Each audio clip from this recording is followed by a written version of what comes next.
大家好，我是 Sirant Good morning, this is Sirant in China. How y'all doing today? Obviously, I'm not in China today. I am in Thailand, in Pattaya, sitting on the street across from my hotel. I just had some breakfast and now I'm having some coffee at Cheap Charlie's. The coffee was good, the breakfast was good. So I figured I'd sit here and do a little bit of a live stream and show you some of the chaos that is Thailand. Now this is about 11:30. Let me double check that here. Not even 11 o'clock in the morning. So this is relatively slow and quiet compared to the evenings, but let me flip the camera and give you guys a live view of what I'm seeing here from Pattaya right now. Like I said, this is the street right in front of my hotel.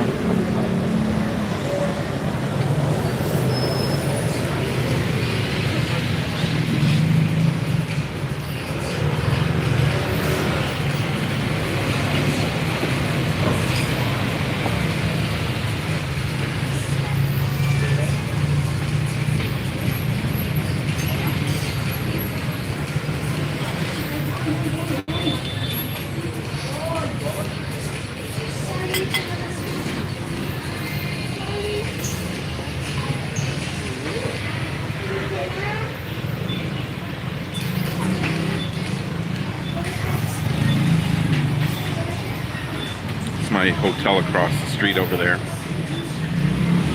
18 coins. Right directly out front is the hot bus. You pay 10 baht and it'll take you up and down the main streets.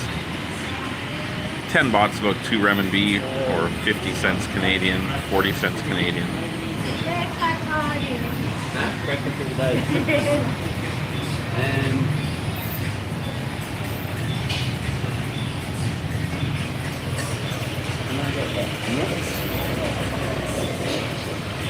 And I get 2 Cokes and coffee.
Don't have my tripod with me today, so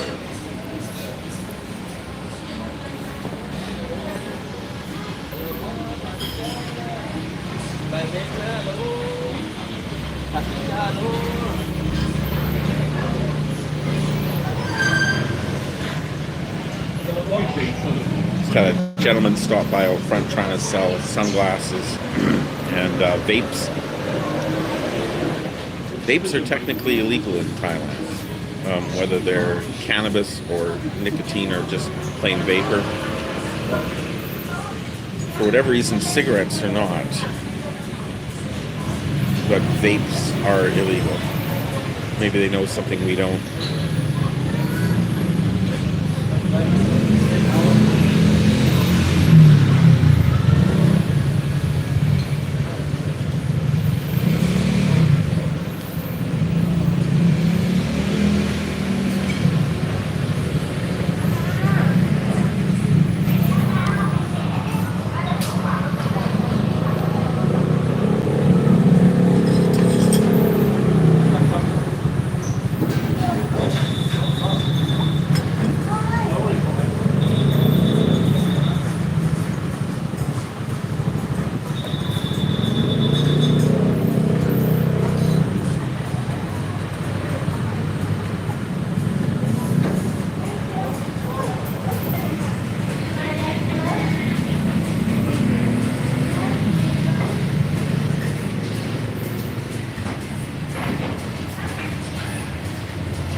have another coffee? Coffee? Yeah, please. Do you have member card? No.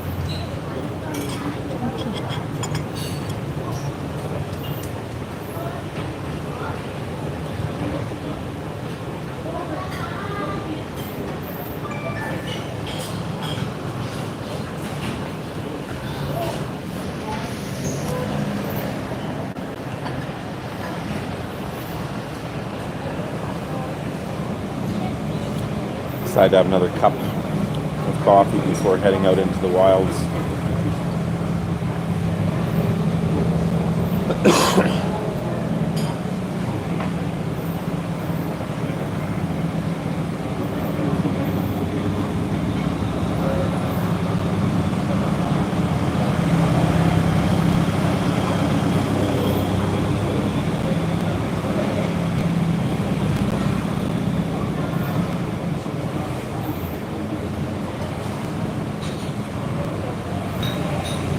Morning, everybody. I was just going to head out for a little walk to show you the street, but I'll wait until I've had another cup of coffee in me.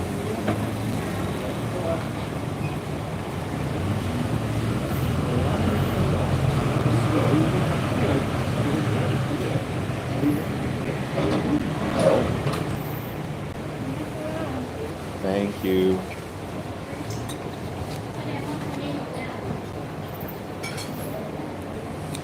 All right.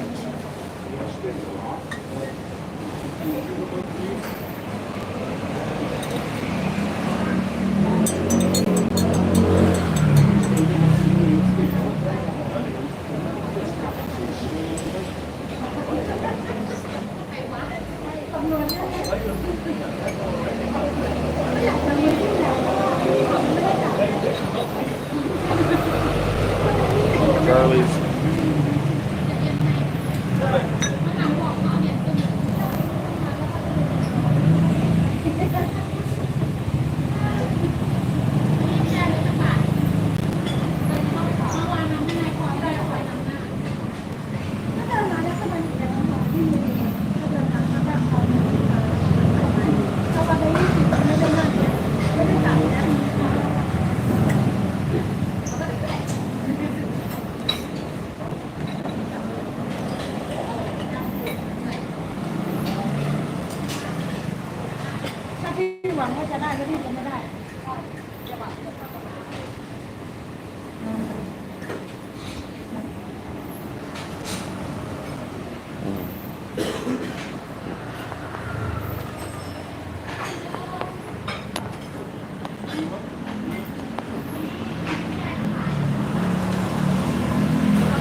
Quiet bunch out there this morning.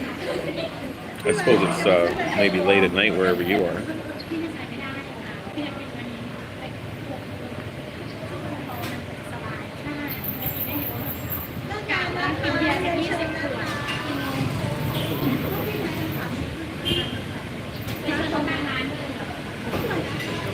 This is the typical way I start my day when I'm in Pattaya.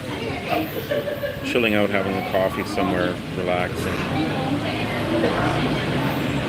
Or I'll go off wandering in random directions and film stuff, but after stubbing my toe last night and having 3 very vigorous days of exploring, you'll see lots of video to do with that. Instead, I'm going to take it slower today. Take it a little bit easier. And have an actual holiday day as opposed to just filming. So I figured I'd do a little live stream this morning. Once I've done this coffee, I'll head up and down the road here a bit just to show you what walking on the roads in Pattaya is like. It's treacherous to say the least, but definitely interesting. You see a lot of very interesting stuff here.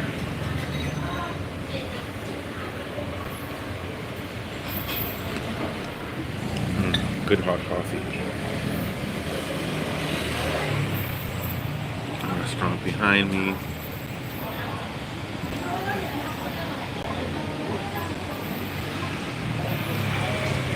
It's not too bad. It's not too hot this morning. At least here in the shade with the fans on us.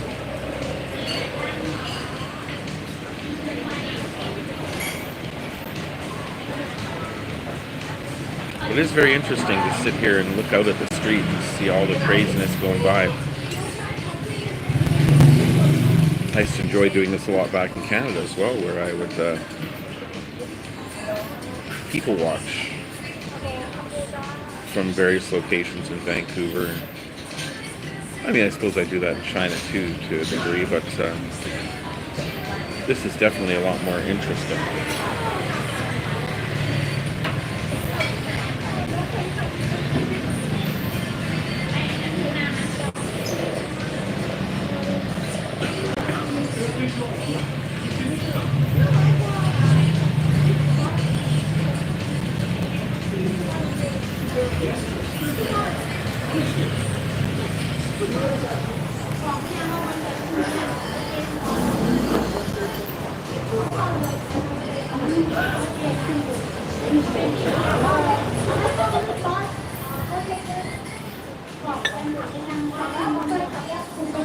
I wonder if that music that's playing now will demonetize the stream.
Yes, indeed, this is Cheap Charlie's. Good eye.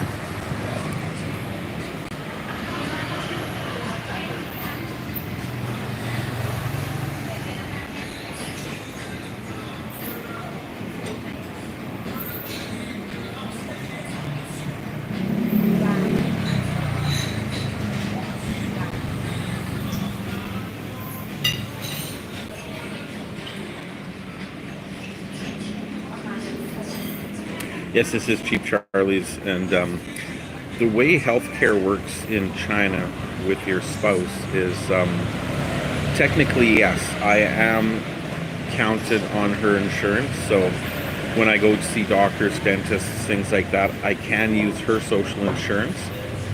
No problem at all. That works for everything. Even when I had my visa examination done, at first they said that I could put it onto her insurance, but then when they actually checked, they're like, oh no, since she has insurance, it's free anyway. So yeah, I am covered under her insurance, but as I also worked in China, obviously, I also have my own social insurance account as well. So if you're not working, if you're just retired or living on a spouse visa, absolutely your spouse's insurance would cover you. If not, if you're working, you'd have your own card anyway. So I have a substantial balance on my social insurance card that I never used. So anytime I go to the doctor now and get medicine or treatment of any kind, they just scan my card and I'd walk out the door without having to pay anything. So it's pretty easy to do if you have a Chinese spouse. Absolutely. Is it really Cheap Charlie's? Yeah, it's Cheap Charlie's. Cheap Charlie's. Drinking really good Cheap Charlie's coffee right now.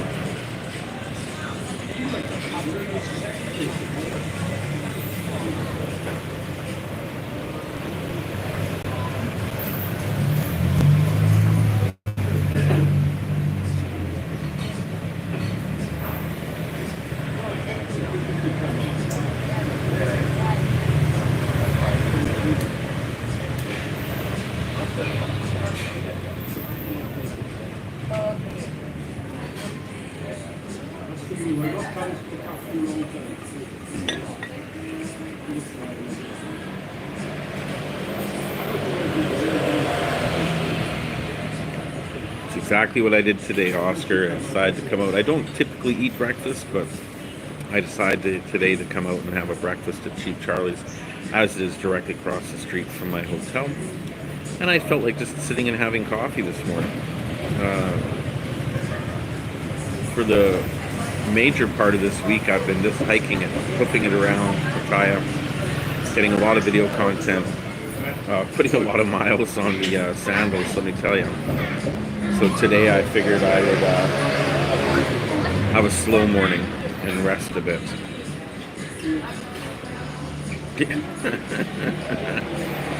Yep, that's a huge difference between here and China. Here, I don't see many, if at all, electric vehicles. I don't notice any anyway.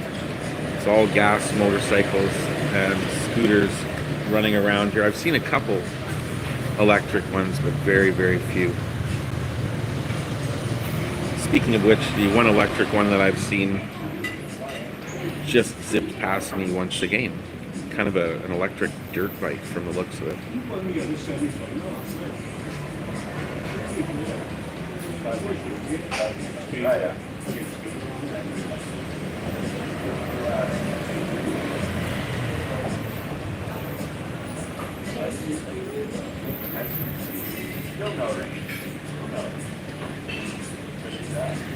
Oh yeah, no lack of massage here in this area. It's everywhere, including the foot massage, of course. I find the Thai foot massage to be a bit vigorous for my liking. I much prefer the Chinese foot massage.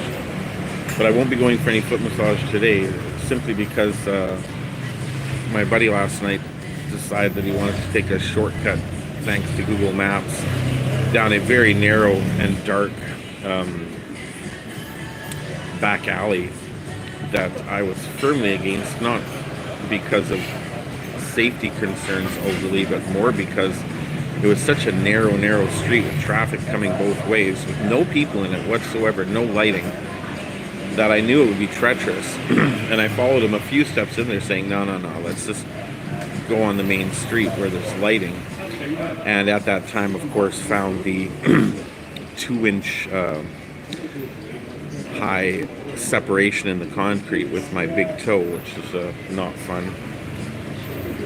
That's gone all black now, so yeah, that'll be a fun one in the future. But that's my own fault for not paying attention. Though it was very, very dark, difficult to pay attention when it's so dark. But yeah, the roads here are treacherous. There are no sidewalks, so you just have to really, really be conscious of where you're walking. As I said earlier in the stream, that's why I don't drink when I'm here. It's just a little too treacherous to drink and then walk around here.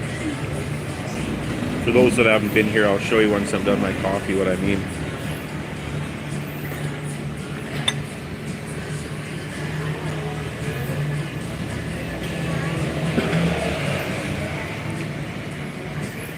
I don't know that the antibiotic ointment would help. It's a bruise. There's no physical damage, right? I mean, other than the bruising, but there's no cuts or anything like that. So it's just a contusion under the nail. The nail will turn black, may eventually even fall off, and it's painful. But that is just a stub toe, nothing broken. I currently have it wrapped in Chinese herbal pain patches, which I use a lot, but yeah, they're quite limited. And there's the dude on the electric motorcycle again. He's gone by 3 times and it must be looking for an address.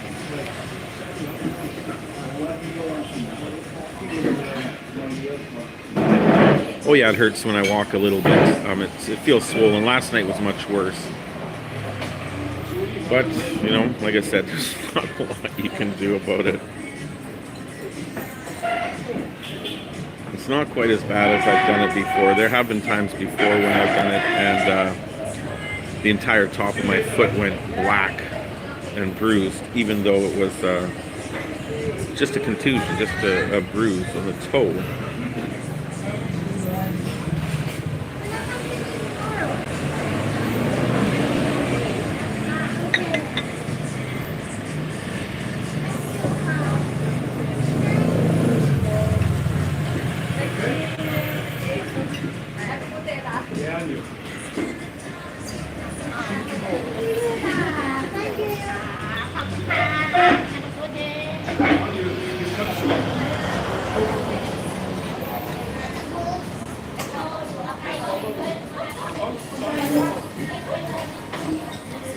It's nice having a non-paper cup of coffee.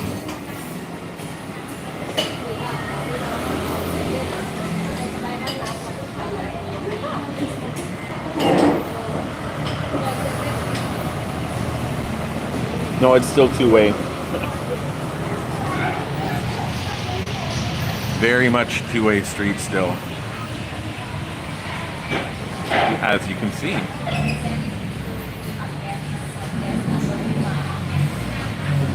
So I gotta say,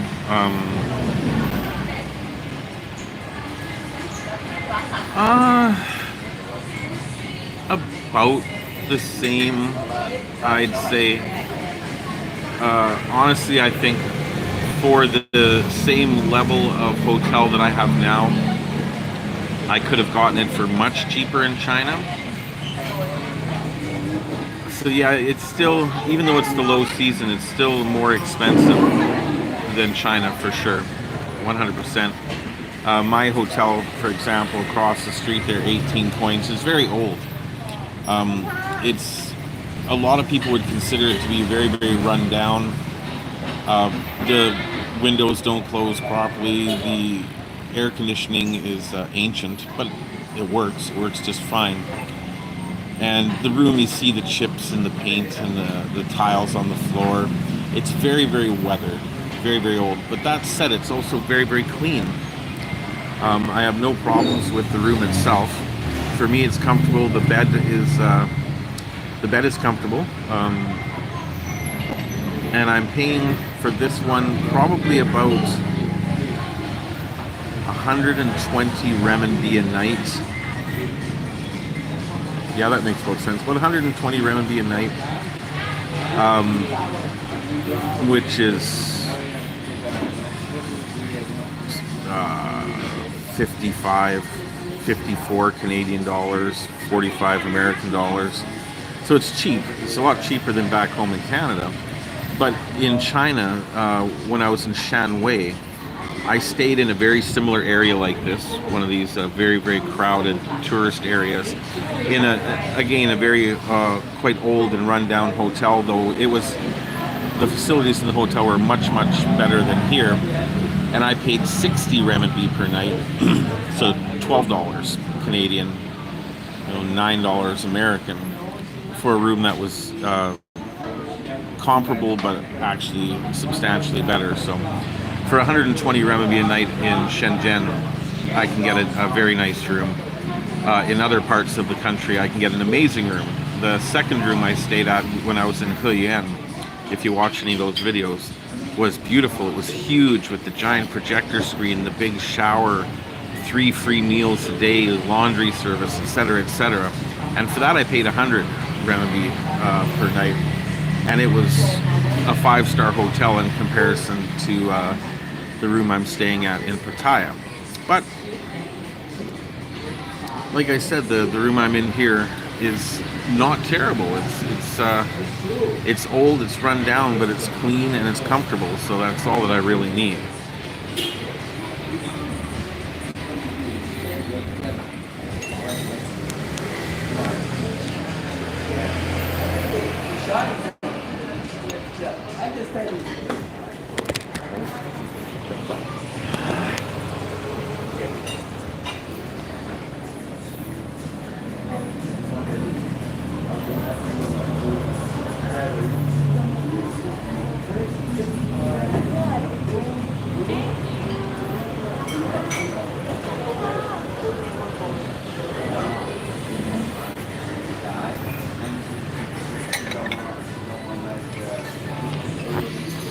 Yeah, we're completely finished in the new place. I'm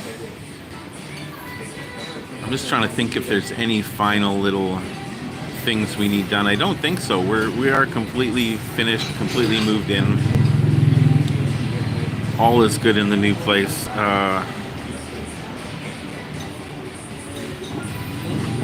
The only thing we might get in the future is we might get the little wires on the balcony,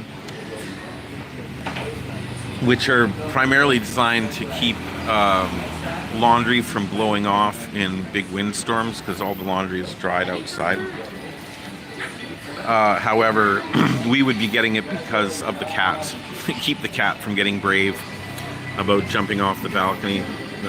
Cats typically think that they're super creatures sometimes, but yeah, everything is done. It's all good. Thank you. Yeah, we're quite happy with the look of the house now.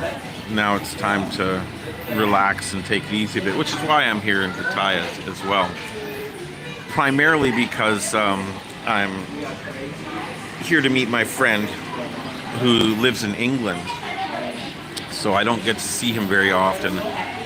And when he comes traveling around Southeast Asia once a year, he'll meet up with me somewhere. And we decided on Pattaya again this time just because of the cost, and it's just so easy from South China to get here, cheap and easy.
Thank you.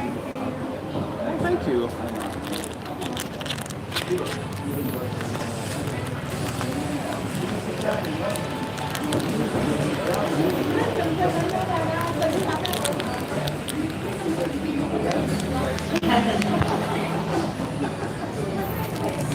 The ladies saw me getting hotter here as the afternoon gets closer, and they brought me a chilled packet to wipe myself down and wash up before I leave, which is really nice. Oh, that's cold. That's nice. That's a level of service you don't see in other places here. This is the first time I've been given this cold cloth just for... Oh, it smells nice too. My face wasn't particularly dirty, but that was just a nice feeling. Wash up all the hands. Temperature now is about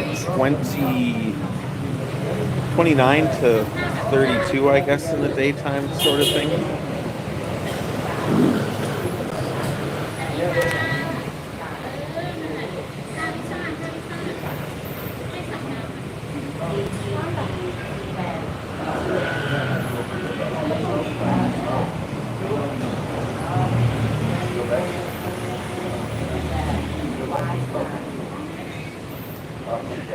Okay, all right.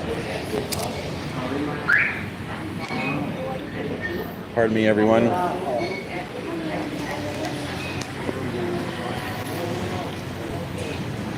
Oh, very humid. Absolutely. Insanely humid. All right, I'm off. I'll show you where I'm at. Thank you. All right. Oh, I'm moving slow. There you go.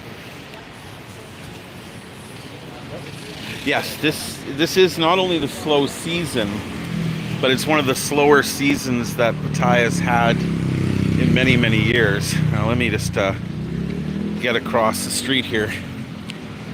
I prefer walking on these roads against traffic so you don't have stuff sneaking up behind you. So this is my hotel entrance. You can tell because we've got Thor, Iron Man, and Spider-Man there protecting the gates. I almost stayed at this place across the street here, the Sutas Courts. About the same price, but they don't offer in-room safes, which I was not a big fan of. So when walking here, you've got street vendors that just kind of set up shop all over the place. And there's no real sidewalks. This might have at one time been a sidewalk that I'm on now. But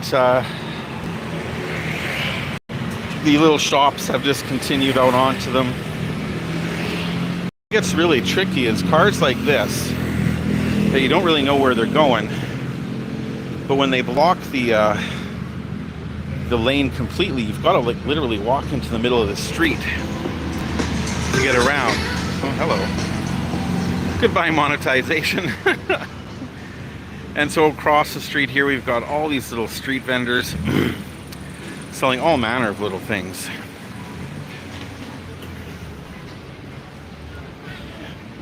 A couple little motorcycle shops here, pretty cool. They've got some pretty high-end stuff. I love this though. This little monkey, little mini bike. I remember mini bikes from when I was younger, but never owned one myself. Look at these little beauties. Wow.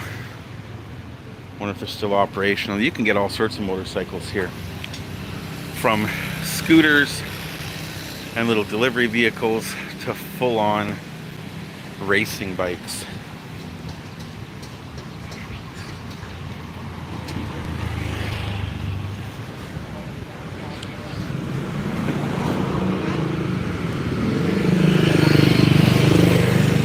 Like I said, it can get a little treacherous walking around here. Got the little go-go bars. Not much going on. The massage places will have a few ladies working in the morning.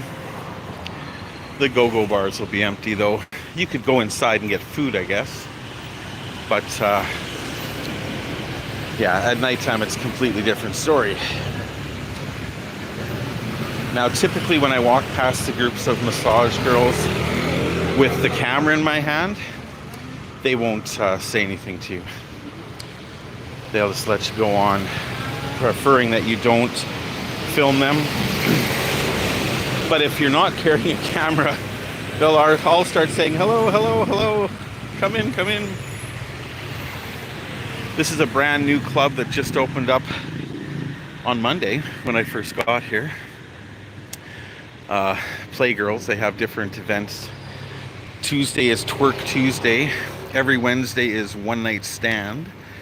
I don't know what those parties mean, but you know, it's amazing. You can see absolutely atrocious road conditions, right? With grates and broken concrete and bricks everywhere. It's very, very treacherous here. And then on the other hand, you look at these hotels like this one here that are absolutely beautiful. They just look amazing. They're a lot more expensive, of course. But you see things like this, which I'm guessing used to be a concrete pillar at one time, but they didn't fill in the hole. And there's still a very large chunk of concrete sticking up. So It's very easy to lose your footing here. It's very, and of course my friend from England, he's a young buck filled with nothing but piss and vinegar. So when he walks around like a madman. He just goes crazy. He often outpaces me by a lot. Not because I couldn't keep up with him, but because of things like this. That is really treacherous. Especially if you'd been drinking and not paying attention at night when it's dark, that sort of thing could twist an ankle, stub a toe, could even possibly break a bone if you fell over, right? Especially since it's such a geriatric population of tourists here. So this is the one part of Pattaya that I really do dislike overall, is the fact that there's not much done at all in regards to keeping the streets safe, and in turn keeping the tourists safe, the people safe, the citizens. Now there are other areas that are nicer than this, of course. You're going to pay a premium for those. No, believe it or not, as much as brothels, massage parlors are very, very open, very, very easy to find, there are more brothels or brothel type businesses in Pattaya than there are restaurants, in my honest opinion. And they are illegal. It is not legal to pay for the services of a young lady or gentleman. That is illegal in Thailand. Yet, it is also such a huge part of life here that it's one of those, I don't want to say gray areas necessarily. The police are not shutting down brothels because they know that it's a massive part of the business here.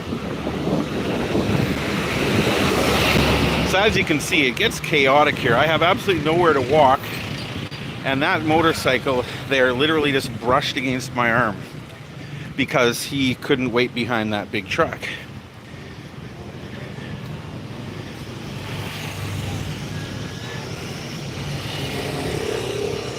Now this is the road that heads down to a very nice shopping center. Unfortunately, the shopping center now, it's 3 stories. And the top 2 stories are all but done. There might be 1 or 2 businesses left. I did do some filming to show it. I'll make a video about it. I'm not sure if that's just the low season or if this type of business model is kind of dying out. It'll be interesting to see during the peak season here, but the prices all go through the roof during the peak season. And yeah, I personally think that during the cheap season, the low season, I can put up with a lot of these types of inconveniences when it comes to safety and things like that, but I wouldn't want to pay full price for it. I'm just gonna sit here and take a little break. Oh, haircuts are cheaper in China by far. As you can see, I need a haircut. I'm getting out of control. I don't bother trying to do anything with it when I'm on holidays, but yeah. The average haircut here is about 250 baht, which would be about 50 renminbi. My buddy, he got a haircut in Bangkok before I met up with him here, and he paid 600 baht. So that would be 120 renminbi. That's ridiculous. My hair salon that I go to, right downstairs in my building, will wash my hair before the haircut with a little bit of shoulder massage, head massage at the same time. Then do the haircut, then have another wash to remove the hair, then they style it before you leave if you like, and that costs me 25 RMB. Actually, no, sorry, 25 RMB just for the haircut. If I want the hair washing, then that's an extra 5. So 30 RMB, 6 Canadian dollars, $4 American, as opposed to, I guess that'd be 10. So 10 Canadian dollars here for the cheapest haircut. So yeah, it's double the price of China. You know, absolutely, China is much cheaper in so many things than Pattaya. The only difference is that here in Pattaya, cheap is the norm, I guess. They have to keep prices lower to attract the customers to come, the tourists. And another big part of their economy here is the retirees. They need to keep the prices low so that the retirees will continue coming here and spending their money. You know, 200, the hotel that I'm in now, if I wanted to live there permanently, they charge $220 US per month, which is quite a good deal. But I could get a proper apartment, a small proper apartment in China for the same price or less. However, for the aging retirees, it's a lot easier to get an actual retirement visa here in Pattaya as opposed to in China. So that's what makes the big difference there. Though, honestly, when you just look at the chaos, definitely I do consider China the better place to live. The big attraction to Pattaya and to Thailand in general is that being such a tourist-oriented country, tourism being one of the biggest parts of their GDP, that a lot of the people here do speak English. So for those people unable to or unwilling to learn a new language, they can retire here. They can find a girlfriend or boyfriend here very easily who can help them with everything. It's a lot cheaper than Europe overall, so there is a lot of benefit for them to living in Pattaya. But if a person is willing to learn Chinese and work within the system there, I do consider it a much better place. Like this, for example, you just wouldn't see in China, where these motorcycles all parked outside here literally are taking up half of the driving lane. So you do have to be ultra conscious of where you're walking and how you're getting around in town here. For me, for a week, it's all right. Especially considering that, like I said, I don't drink a drop of alcohol while I'm here, because that's just not really safe in my honest opinion.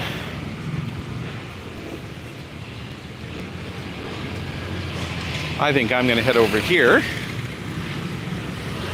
The toe's working better than I expected. I'm going to head over here to the Avenue, which is a movie theater. They've got a bunch of restaurants, and they've got a really nice supermarket. Fantastic supermarket. There's no point going and buying anything in 7-Eleven when they've got this amazing supermarket here in the Avenue. Look at the cables, so look at the wires.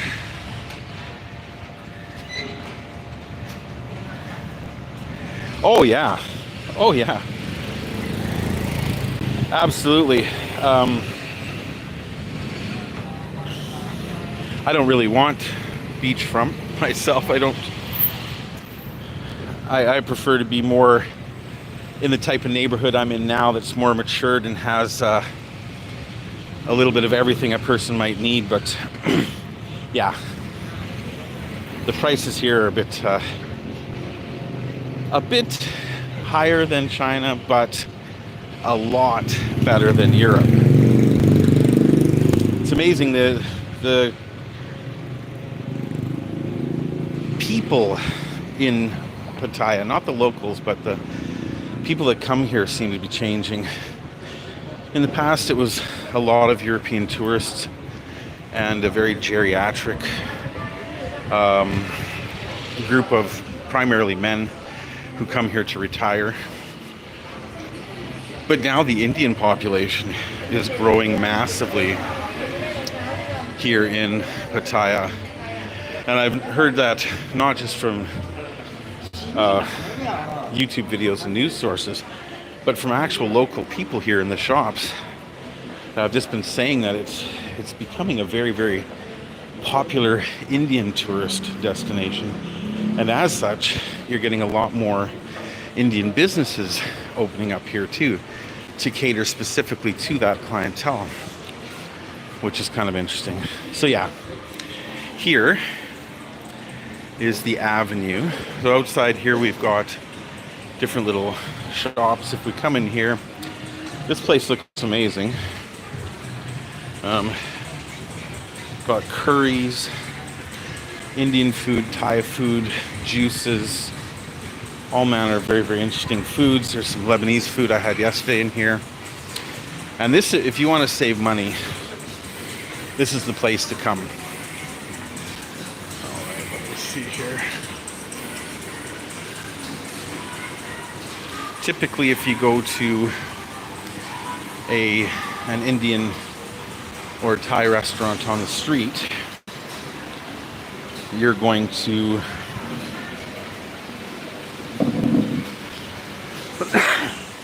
pardon me.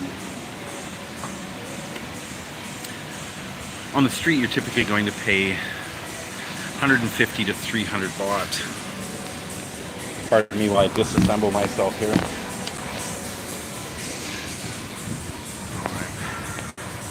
Now you're going to pay 150 to 300 baht on the street for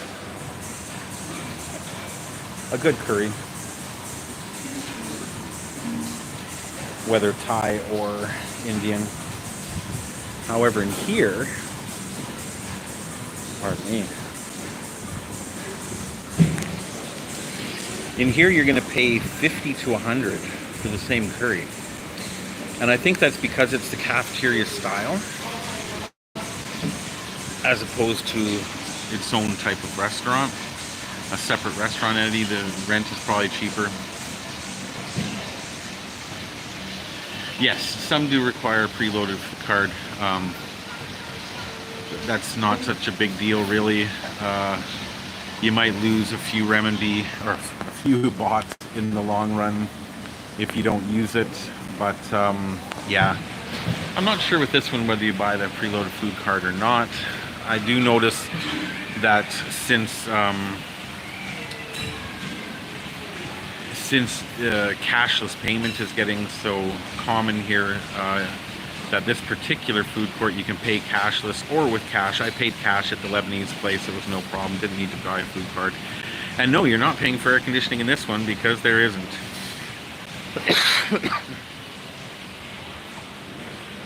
They've got big fans all over the place, but this particular food court does not have air conditioning at all.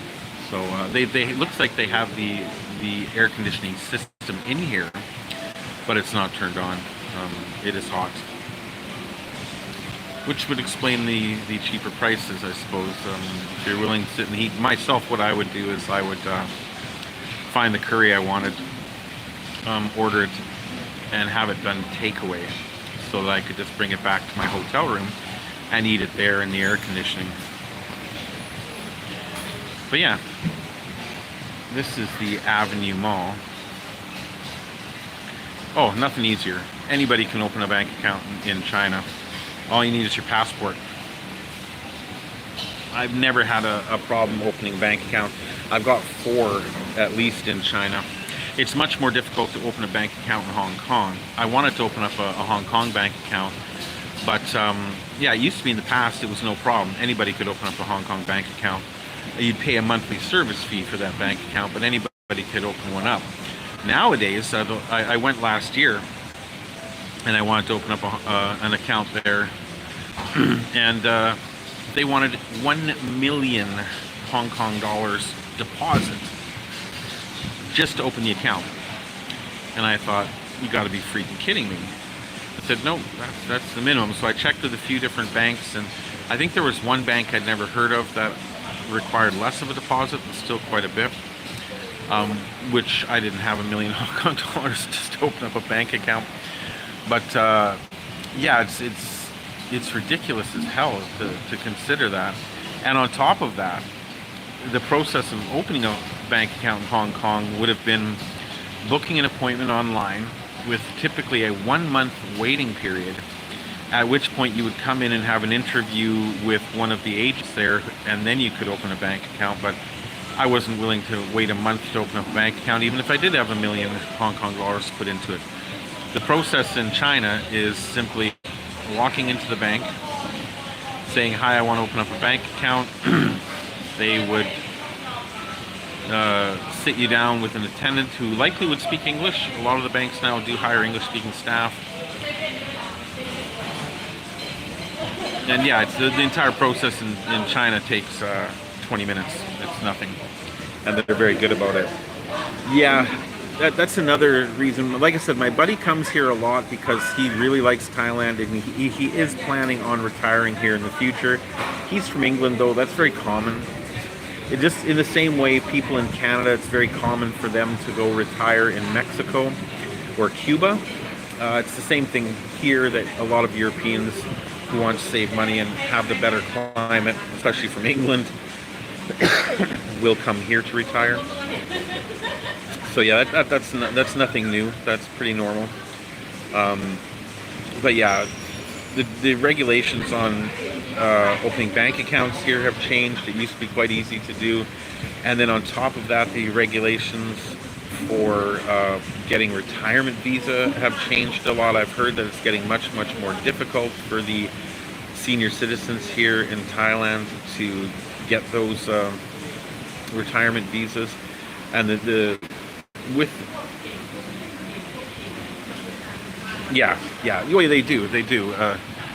Anything's better than cold and muggy England, I guess, right? I don't mind the hot weather so much, but you know, I've been living in it long enough that as much as I sweat like a madman, I'm used to it. But I am getting acclimatized to it. Oh yeah. Canadians are boycotting visiting the U.S. They're boycotting buying anything made in the U.S., even if there aren't tariffs. They're really pissed at Donald Trump for what he did. Absolutely. Yeah. I get so many comments on my videos. I'm going to make a video back in the hotel today. Today I'm having a slow day. So I'm going to go back to the hotel and I'm going to make a video on the channel talking about just how many comments I get on my channel these days about people saying, oh, I want to come buy a house like yours in China. You know, the price I paid, 114,000 Canadian dollars, 85,000 US for the apartment that I have here. And then with the cost of the management fees and just daily living in that apartment being about $30 a month, $40 a month, a lot of people have been saying, I want to buy a house, I want to come to China, I want to buy a house, but unfortunately it's just not that easy. A lot of those people I've had to tell that Thailand might be a better choice. First and foremost, because you can speak English here and get by. In China it's more difficult. But also, it's the visa process is much simpler, and you can buy a place for 50,000 US dollars. You can get a small high-rise apartment here in Pattaya. I was looking at the prices. It's about 1.2 to 4 million baht to get a little apartment. But with that heat, you're going to be sitting in your air conditioning a lot inside your home, and that's going to drive the prices up. And you know, even I don't know the details anymore on the retirement visa here, but you do have to you do have to pay quite a bit of money for that retirement visa, and you do have to have quite a bit of money in your bank account to prove that you can take care of yourself. The Thailand government is not going to offer you any kind of welfare. And you also, it's mandatory here to have health insurance, private health insurance, because the Thailand government does not want to cover your health expenses either, especially as you age. So it's 6 of one, half a dozen the other. And the heat, a lot of people when they see these places and they go, wow, wouldn't it be great to go and retire there? And then they realize when they get here that it's so damn hot. 800K baht in the bank required. So there you go. That's 160,000 renminbi. And yeah, you just got to keep that in the bank, and then you've got to renew that process over and over again. It's not easy. Me, I am, as much as people look at my videos and see me sweating like crazy, they're like, you're not acclimatized.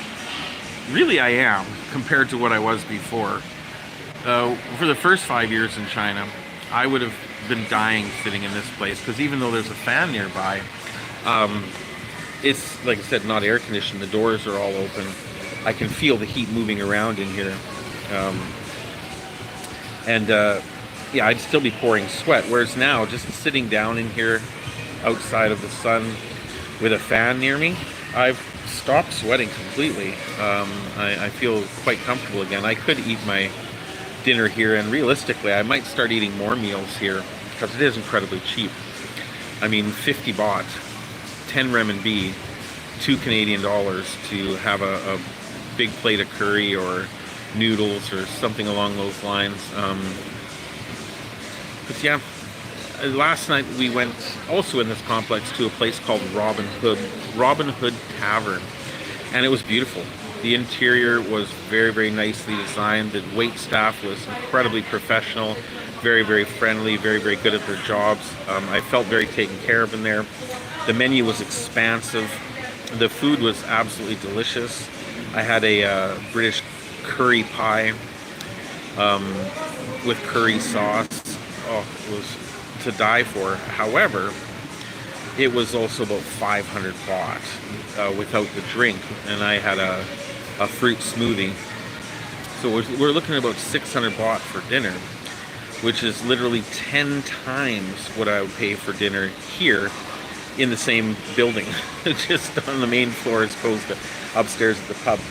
So my British buddy, he's British.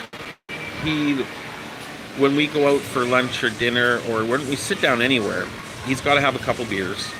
That's at each stop. He'll drink half a dozen beers over the course of the evening, just while he's hanging out with me.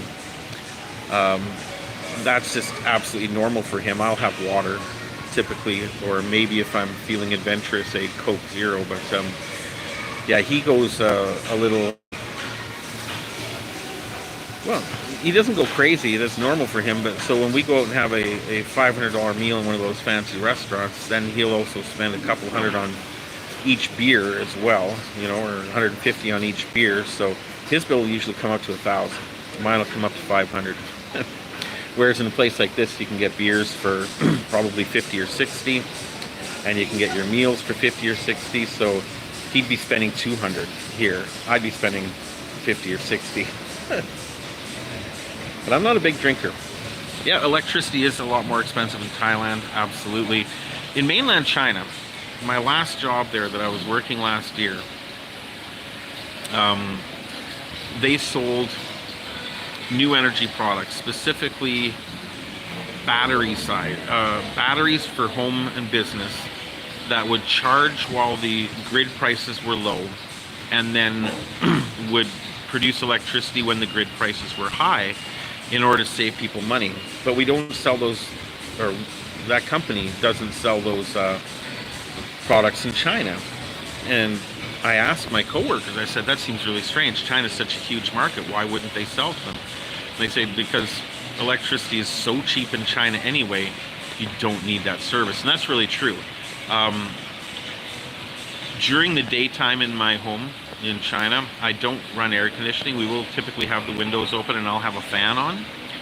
And I typically don't turn on the air conditioning until 6 or 7 at night, when I'm going to have a shower and then relax for the rest of the night. But yeah, I don't I don't run air conditioning 24/7 in China the way people do here, and our power bill is 1/10 of what our power bill was in Canada. It is just ridiculous.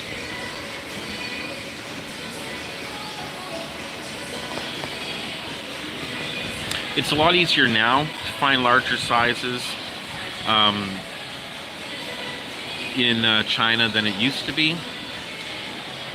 They do stock more sizes in the stores than before, but it's still not easy that way. However, Taobao, JD, and all the online shopping platforms, you can get massive clothing.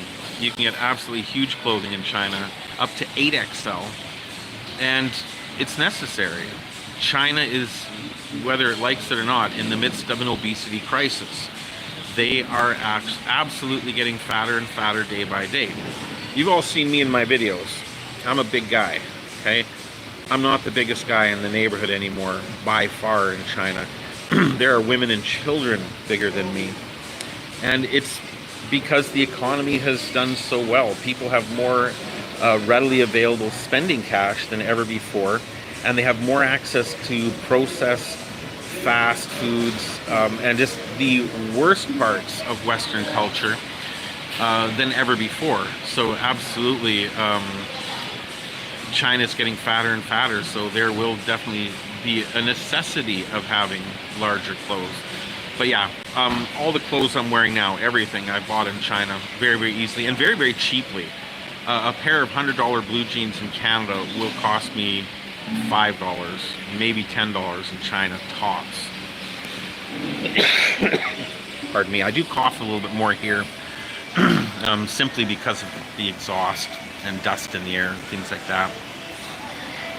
You know, I honestly don't know offhand what the price is per kilowatt in China. However, I know for a fact, since we did buy our own air conditioners for our new home, we didn't go cheap. We got the most energy efficient possible.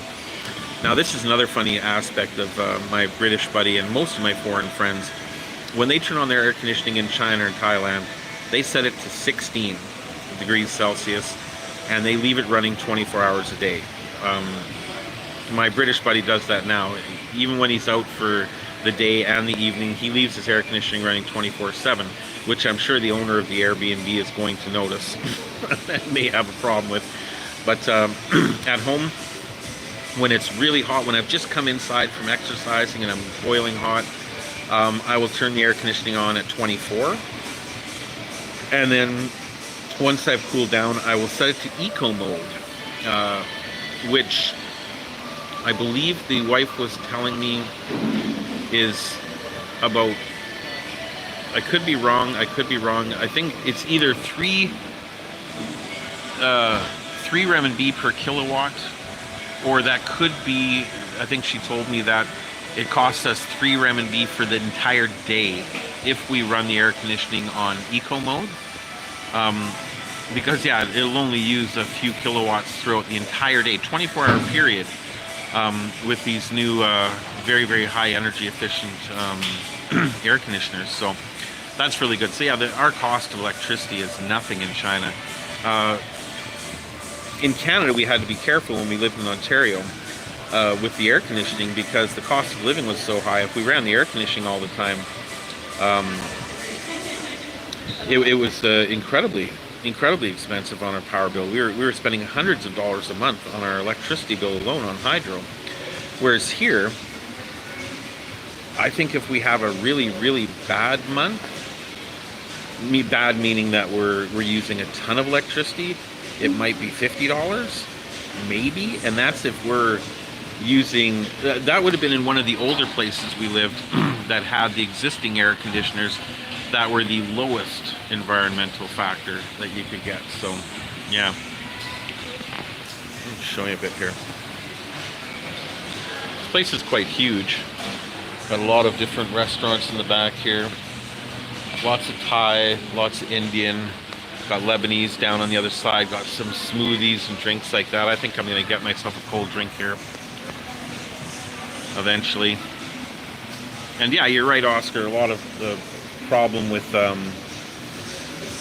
with obesity rate is sugary drinks. Sugary drinks and fast food. Fast food chains have blown up in China. And another really, I think aside from the sugary drinks, the next biggest problem in China when it comes to the obesity rate is the scooters, the electric scooters. They're ridiculously cheap. I can buy half a dozen different models of electric scooters and electric motorcycles for half the price of what I paid for my bicycle. So they're very, very inexpensive, and people in China have stopped walking. That is a huge thing. I remember in the past there was a story where they were talking about why the vast majority of Asian people, whether Indian or Chinese or Japanese, were much slimmer than Western people, and it all came down to walking. The average person in Canada, for example, will get up in the morning, eat their breakfast, then walk 20 meters to their car, get in their car, drive to the parking lot at work, walk 20 meters to their office, maybe walk 20 meters throughout the day in their office, and then 20 meters back to the car, 20 meters back into the house. So on average, they're walking 100 meters in a day, which is not a lot of activity. On the other hand, in the China and India of old, the vast majority of people walked. And they would walk a kilometer or more to get to the bus stop if they weren't walking all the way to work, which could be several kilometers away. They would walk a kilometer or more throughout the course of their work or to get around during the day, etc. And the average person in those countries walked 10 kilometers a day, which is massive. What an enormous difference between 100 meters or 200 meters a day and 10 kilometers. And that's, to me, is at least seeing this myself, is where the big changes come. Because I see nothing but obese Chinese people riding around on scooters, and the scooters don't look happy about it, let me tell you. But that's what I think is one of the biggest problems in that society right now, is that life is getting a little too convenient, and they're following that Western model of, fast foods, ordering food. Food delivery is cheap, it's easy, and it's delicious, right? I know a lady in Shenzhen right now who's also struggling with her weight, and it's because she's just very, very busy at her job, and so she finds that she eats out or has food delivered more than she prepares her own. And so that not only puts the nutritional aspect into the hands of somebody else who's more concerned about you enjoying the flavor and coming back to buy more than your health, but it also means that you're not moving as much. You're not going to the grocery store to pick up those groceries every day. In the past, a Chinese family, especially a Chinese grandmother, or i.e. The auntie maid, would go every single day, first thing in the morning, and buy food for lunch. Not buy food for the day, the next couple days, the week, but for lunch. Then in the mid-afternoon, she'd go back to the supermarket again, or possibly to a different supermarket to get some different kinds of food and buy the fresh food for dinner. This is the way my wife and I used to cook for the longest time as well.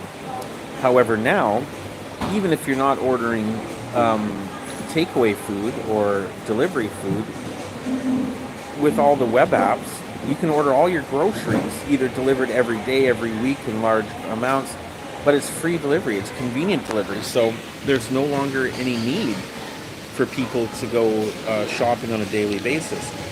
When my wife and I first moved in together after we'd been dating for quite some time, it was kind of amusing actually, because we had one of those little tiny refrigerators, like a hotel refrigerator, and she didn't see the point in it. She said, "What the heck do we need a refrigerator for?" I said, "Well, that's where you put your sauces and you put your cold drinks and things like that." And she's like, "Oh, because we don't need it for food," because her concept of food was to every single day go out and buy fresh first thing in the morning and then consume it in the course of the day and then have nothing left to put in the refrigerator at night.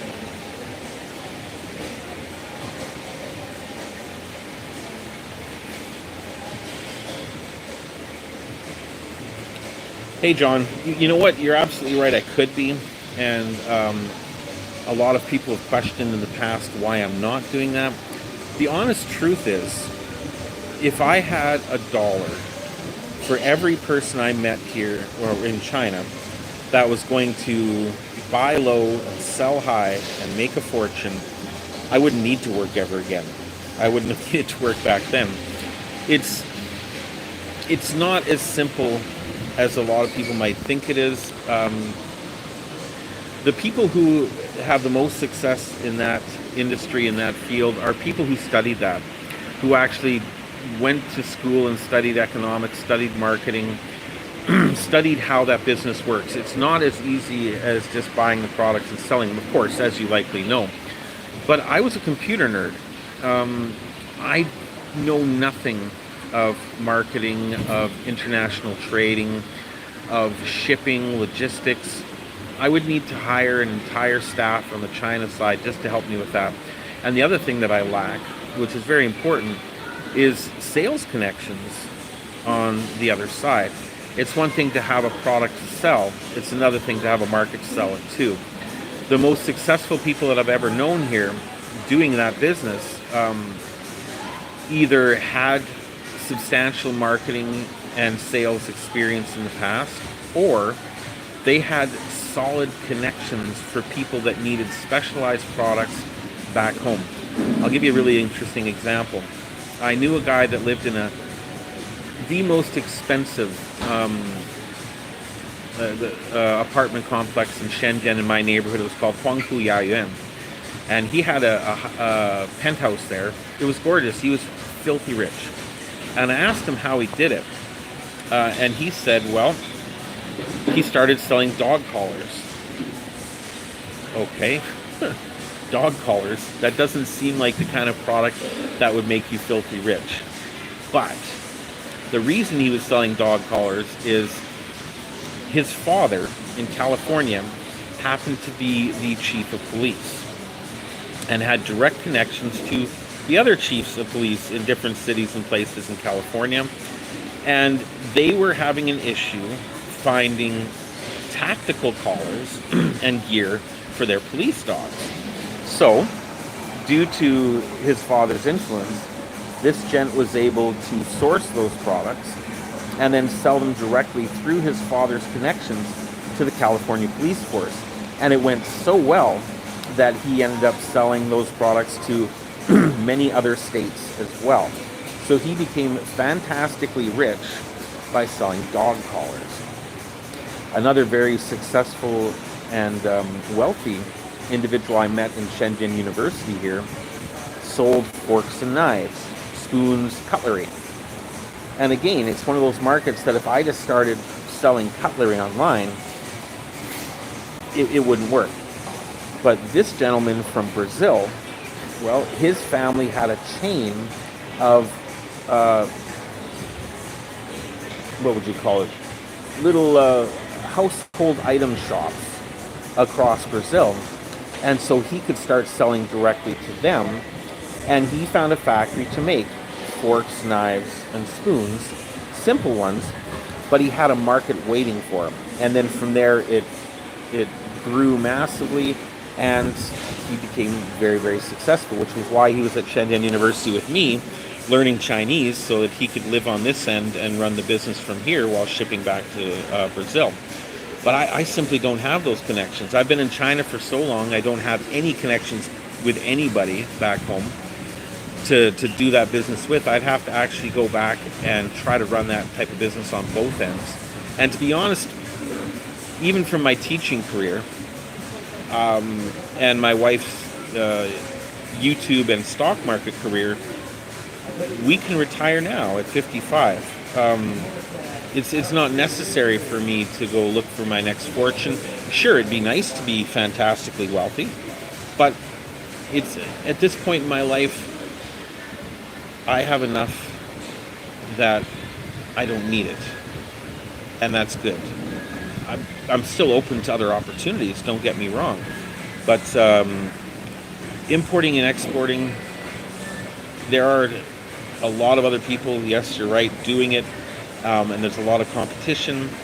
and I just don't know how well I would do it. I think it'd be easier for me, due to my expertise, to open up a computer repair business in China, specifically geared towards the target group of foreigners who have a difficult time with the Chinese, the operating system, Windows or Linux in Chinese,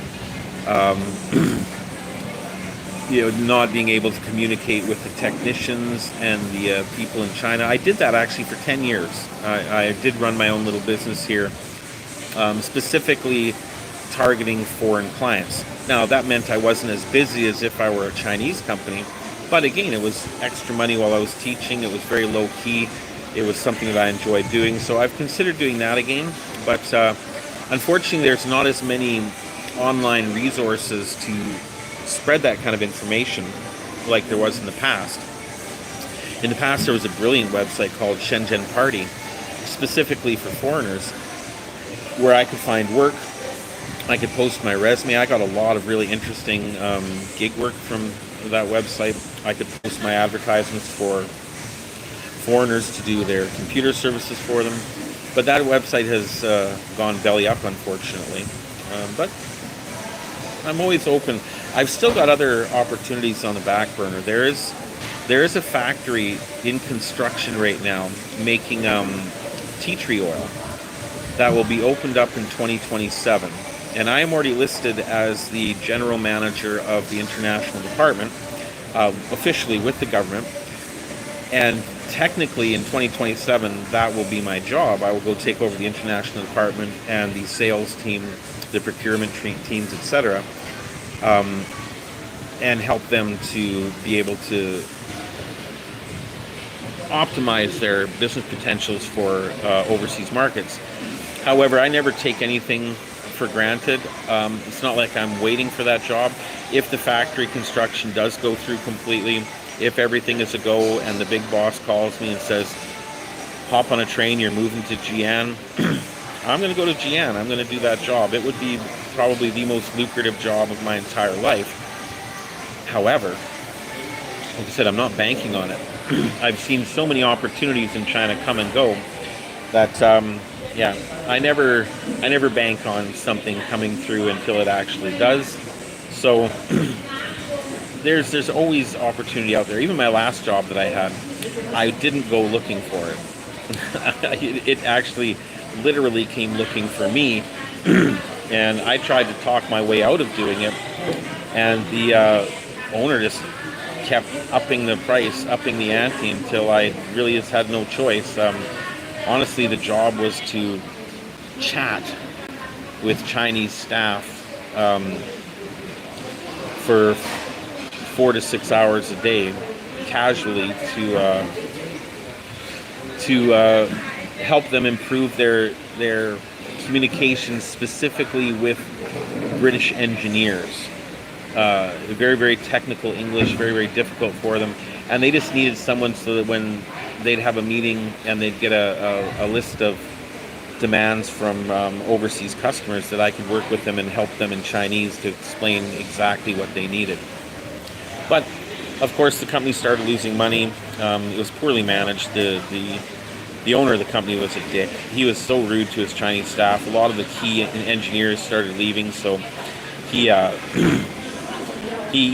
shot himself in the foot, and eventually my position just disappeared, which was fine because I didn't want it in the first place, but it did mean I made an extra 100,000 RMB in a short period of time for doing nothing, so I'm not going to complain. I mean, money's money. Let's see here. No, I'm not half an hour from Shenzhen. Well, it depends. It depends how you look at it. From Bao'an, I'm about an hour and a half. From Longgang district, which is further in the east, I'm about an hour, and that's driving on the highway. On the subway, it's about an hour and a half to 2 hours, because you'd have to get from where I am in Huiyang to the existing subway station, Shatian, which is a little bit of a jaunt. If you take the bus there, it's about half an hour, maybe 20 minutes, 15 minutes in a private car. But the easiest way to get to Shenzhen for me is to hop on the high-speed train, which is only 5 minutes away by taxi, the high-speed train station. And then the high-speed train will take me right into Shenzhen North train station, which is one of the big ones. And that costs me 25 renminbi, 5 Canadian dollars, and takes about 22 minutes. So that's very, very convenient. And then from there I can either transfer to another high-speed train and go to Futian, to the more downtown area of Shenzhen, and that's about 14 renminbi and takes 10 minutes. So yeah, by high-speed train I'm about half an hour away, but by other means of transportation it's an hour and a half to 2 hours depending on traffic. Because a lot of people come to retire in Huizhou, in Huiyang, there's a tremendous amount of traffic going into Shenzhen in the mornings and a tremendous amount of traffic coming back in the evenings. But yeah, the trains are incredibly cheap in China. Even coming to Hong Kong to take my flight here to Pattaya, from my home I took a 10-minute, well not even, a 5-minute Didi, Chinese Uber, that cost all of, was it 12 renminbi? $2. Then I took the high-speed train from Huiyang to Shenzhen North, which was 25 renminbi, $5. Then I took the high-speed train again, a different train from Shenzhen Bay to Hong Kong, which was the more expensive part of the trip, which was 75 renminbi, so about $15. Then from there I took the subway, 20 minutes, the Airport Express to the actual airport, and it was only 20 minutes, but that was 105 Hong Kong dollars. It's about the same as renminbi. So yeah, the closer you get into Hong Kong, the more expensive it gets by far. But yeah, I can go in the opposite direction from my house now. If I wasn't meeting my friend from England here, I wouldn't have come here for this trip. I would have gone the opposite direction. It would have cost me 20 renminbi, 25 minutes to go to Shanwei, which is a beautiful coastal city, just like, a lot like Pattaya. A lot of the similar type of nightlife. At nighttime, the streets are lined, absolutely lined with street vendors, food carts. It's quite a vibrant scene. Lots of seafood, lots of amazing things to see and do. And pennies on the dollar compared to even Pattaya. Going there, my entire cost of the trip would have been 25 renminbi for the train, and then, or I can't remember, it might even be 20, which would be 4 or 5 Canadian dollars.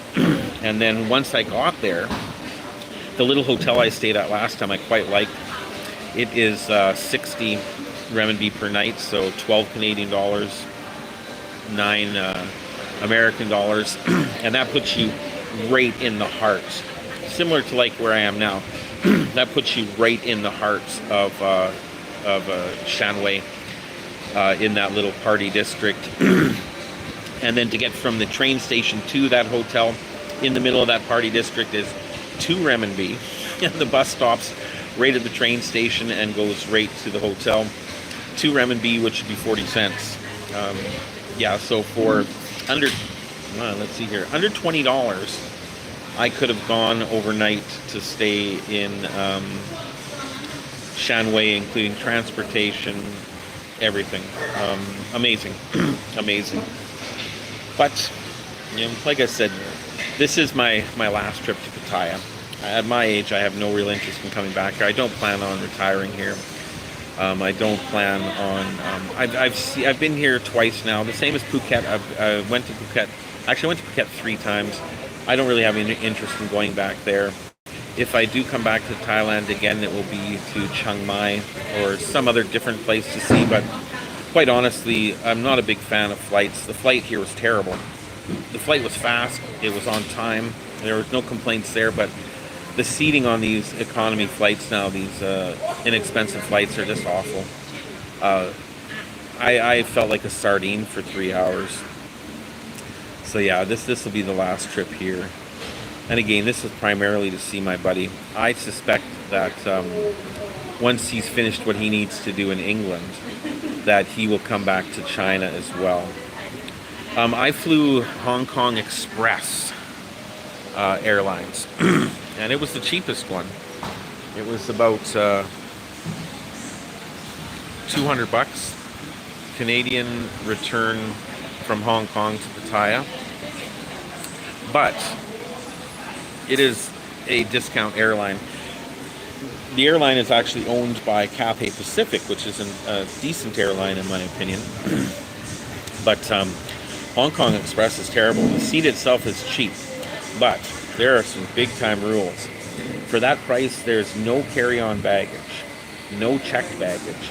The only bag you're allowed to bring is a personal bag, that being a backpack or something like that, that is under 7 kilos. If you wanted to bring a carry-on bag with you, it would cost an extra 460 Hong Kong dollars. So if I brought a carry-on suitcase with me, coming to Pattaya and going back, that would effectively double the price of the airline ticket just for having a carry-on bag in the overhead compartment. Now, which is crazy. The other things they get you on are there are no outside food and drinks allowed on planes. So it's not like other planes where you can bring in a bottle of juice or a cup of coffee or even a bottle of water or outside snacks. You are expected to purchase anything like that on the plane. So if you want a drink of water, you can buy a 250 milliliter bottle of water for 10 Hong Kong dollars on the plane. But you're not allowed to bring a bottle of water from the airport onto the plane. Crazy. And the seats are, of course, they've got as many crammed in there as physically possible. As a big guy, I was able to fit. I don't need seatbelt extenders or anything like that.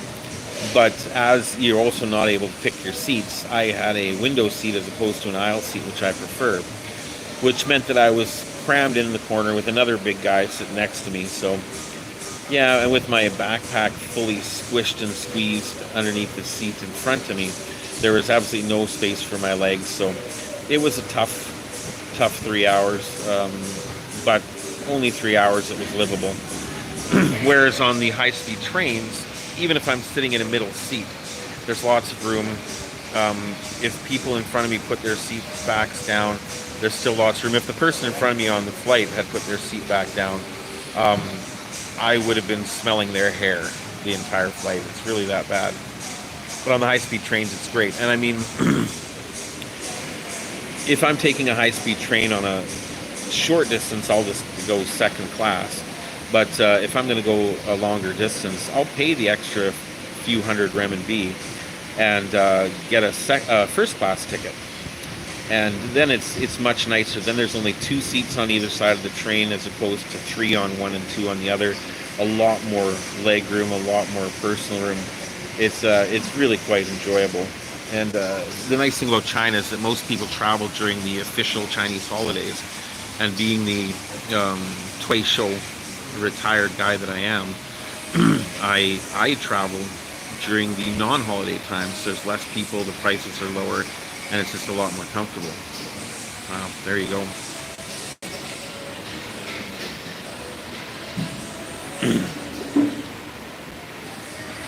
Yeah, I've heard that too, that the high-speed train from Kunming to Thailand is underway. It's part of the Belt and Road Initiative. They're making high-speed trains connecting all of Asia. Yeah, I've had that similar situation, Oscar, except it was 20 years ago, or maybe 15 years ago now. I had a flight back from Hong Kong to Vancouver, and I was in the middle seat, and on either side of me were a man and a woman, both easily over 300 pounds, probably closer to 400 pounds. They were enormous, and on top of that, they knew each other. They were husband and wife. They picked opposing seats. He was in the aisle, she was in the window, and they were both gigantic. And I'm not a small guy myself, like I said. And they argued with each other the entire flight. They shouted over top of me, in my face, back and forth the entire time. Their bulk literally covered both armrests. So I had my arms together like this for the entire flight. And there was no tray table because we were in the bulkhead seat. And I thought, oh, this is good. You know, nobody in front of me. This is going to be a comfortable flight. But because their massive girth covered up the armrest, I couldn't even get the tray table out without getting one of them to stand up. Getting the man in the aisle to stand up so I could get the tray out before his flab covered up the armrest again. That was a horrible flight. But just the fact that they were arguing with each other back and forth. I don't know if they separated their seats because they argued the entire time, or if they just knew, they were hoping that nobody would be in the middle seat so that they'd be able to lift up the armrests and both kind of spread out in a gelatinous form to take up all 3 seats. But either way, that was one of the absolute worst. Absolute worst. I'm not a big fan of flying anymore anyway. To be quite honest, if I never fly anywhere again, I'll be fine. I would much rather just take a high-speed train and spend the rest of my days seeing things in China as opposed to seeing places internationally. I've been a number of places in the world, and my bucket list is getting a lot smaller when it comes to things I want to see and places I want to go.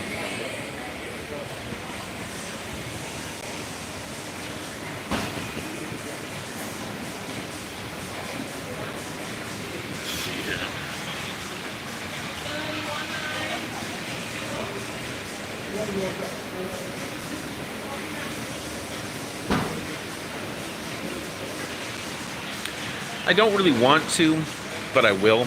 I still do have to go back and do taxes in Canada, which is annoying.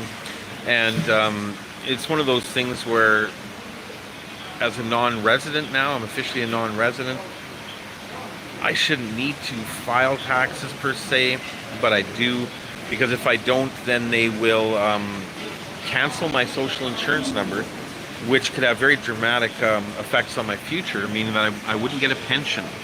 They've already done this to me once, and I've been fighting with them for years to get myself reinstated. The funny thing is while I was living in Canada and paying income tax, they had no problem whatsoever giving me income tax. But during COVID, when I applied for the COVID benefit, when my job was suspended for a while, I couldn't get the COVID benefit or unemployment insurance because of problems with my social insurance number, because I'd been out of the country so long. Yet, like I said, taking taxes from me, no problem. They will do that all day long. Giving money back to me, now that's a big problem. Even my pension, even money that I put in myself, I'm going to have a hard time in the future to get from my employer or from the Canadian government. So yeah, I wasn't able to file my taxes this year because every online service that I tried to use didn't have a feature for non-residents. So when you go to apply with your address, you only have the choice of doing Canada. So I'm going to have to do that, and I figure if I go back at the end of this year and do last year and this year, I can do them both at the same time. I won't get any money back, but I also won't have any money owing. The little peanuts that I make from YouTube wouldn't be enough to actually become taxable income. And as a non-resident, I wouldn't be able to apply for any of the tax credits or packages that people living in Canada could get. So it's just me paying somebody a lot of money to do a bunch of stupid paperwork that has no real life implications. But then I could renew my driver's license again, which would be good. In Canada, you have to renew your driver's license every 5 years, which is stupid, and it costs a lot of money. But yeah, it's easier to get my Chinese licenses and international licenses, etc. if I have my driver's license from Canada renewed. I've got a few little odds and ends I've got to take care of again, but in reality, I'd prefer never to go back. There's really, I don't have any friends there.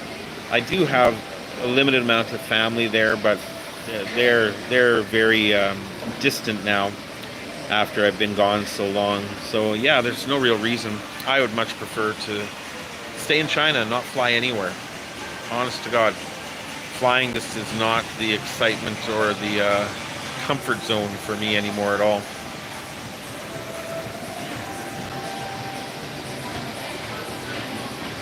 But I'll go. I will go. Maybe at best in the future, if necessary, once a year, but more likely once every 2 or 3 years. Is pretty much the norm for me for going back to Canada.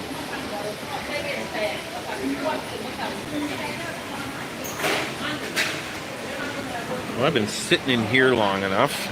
I'm gonna make my way around. I'll show you a little bit more about this center that I'm in. This is just the food court.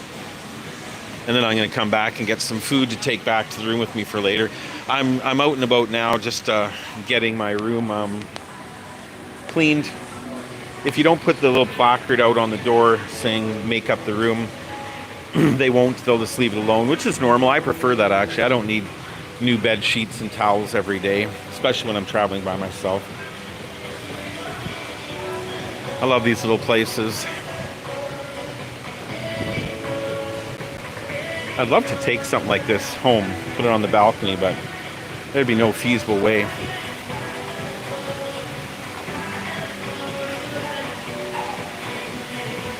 Take a photo for 100 baht. That's funny. That's the first time I noticed that. I'm not going to pay 100 baht to take a picture of decorations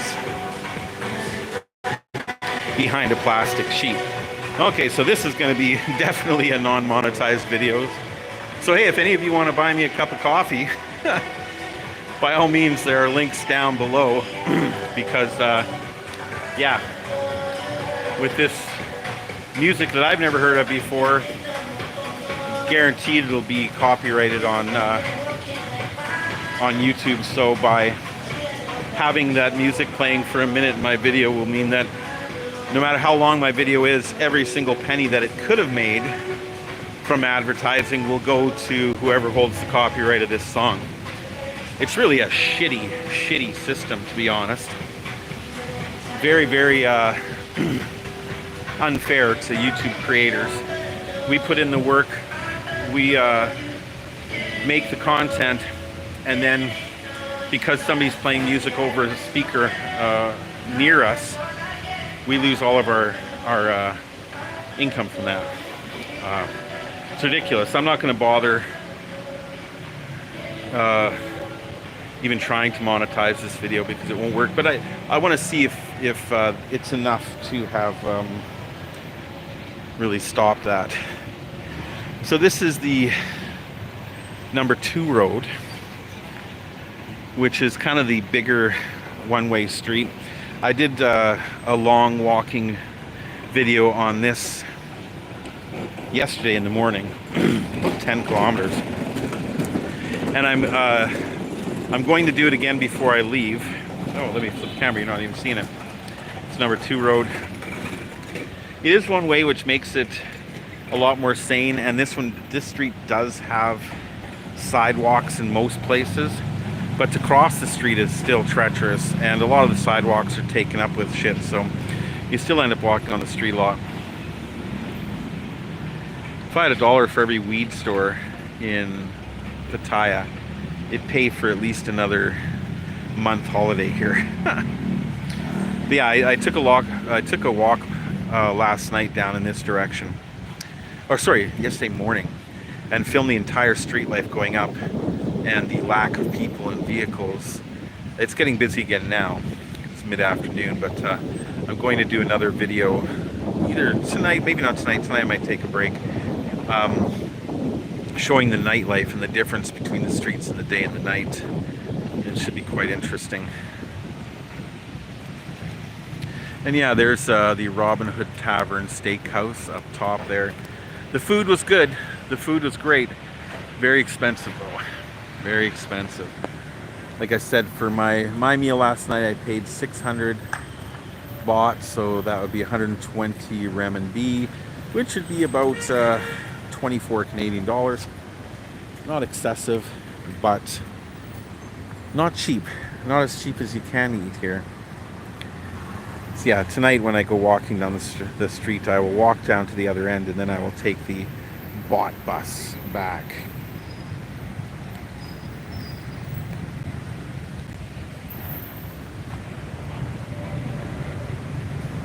Hey, thanks. I appreciate that. I will.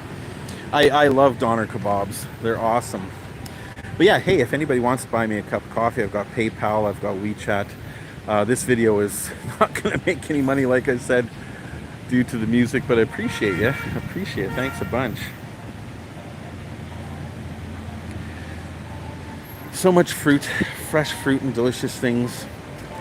Pad Thai. I haven't had my standard Thailand fare here yet, or maybe at all. I've had a couple different curries that I've never had before. I had a wonderful one the other night.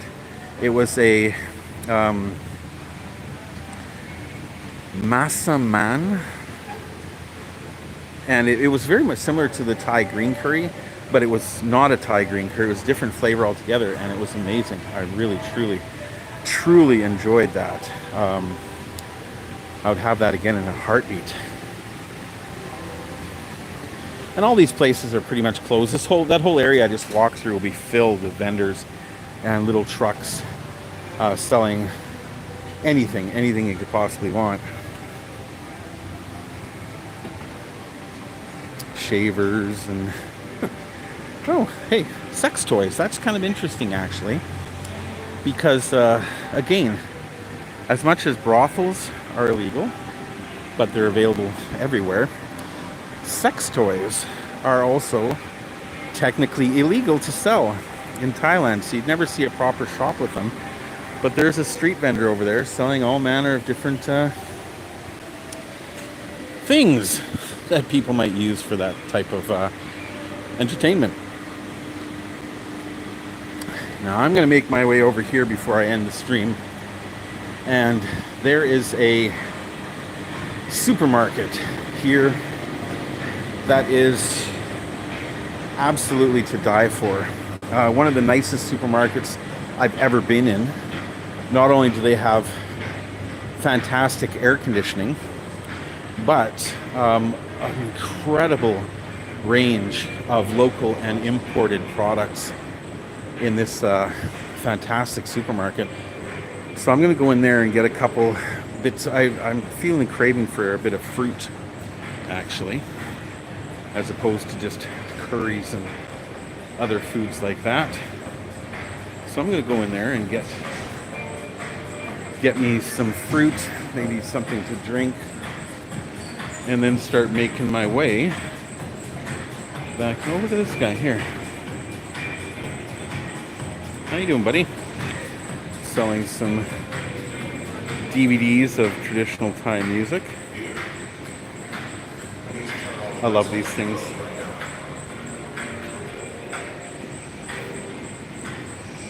It's very cool, but it's my understanding for the real ones, they're quite expensive. I've got one back home. Very interesting, though.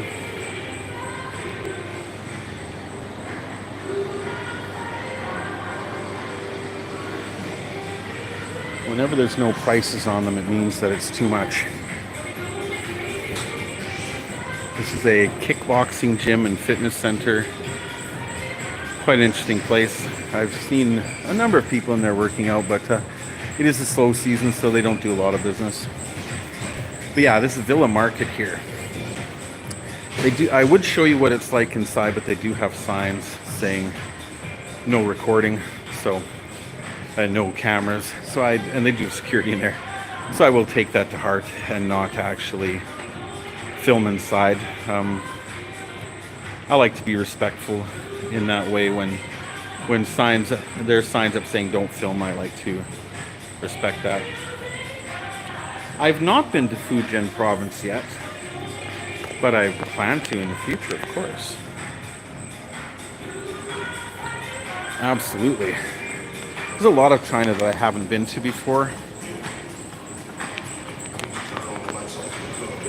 Simply because I've always been a working guy, you know? I haven't always been a content creator type of chap. Pardon me. So, yeah, I've always had a job and a family. I didn't really get a chance to travel around as much as I would have liked to.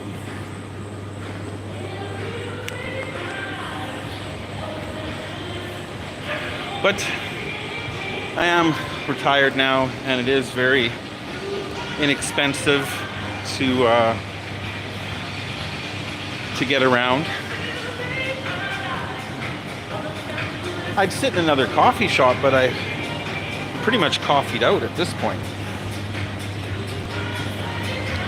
But I will take advantage of this little stool here.